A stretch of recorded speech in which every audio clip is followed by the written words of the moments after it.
টাকা এমন একটা জিনিস যেটা পাওয়ার জন্য মানুষ নিজের জীবনটা উজাড় করে দেয়।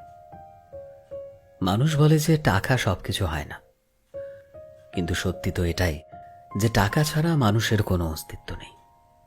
হাসপাতালের অসুস্থ মানুষটা জীবনে বাঁচা মরার সাথে লড়াই করে চলেছে, কিন্তু ডাক্তারের প্রথম কথা হলো আগে টাকা জমা করো, তারপর চিকিৎসা হবে।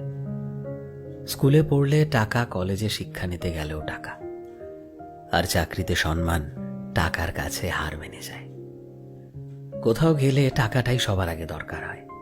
টাকা থাকলেই মানুষ মানুষকে মানুষ ভাবে। টাকা ছাড়া মানুষটা যতই সৎ ভালো মানুষ হোক না কেন, সমাজ সেই মানুষটাকে অবহেলা করতে শুরু করে।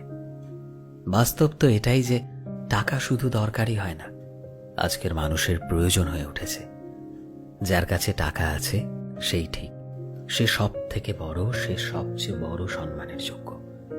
আর যার কাছে টাকা নেই, তার সত্যিগুলোকেও সহজে মিথ্যে বানিয়ে দেওয়া যায়।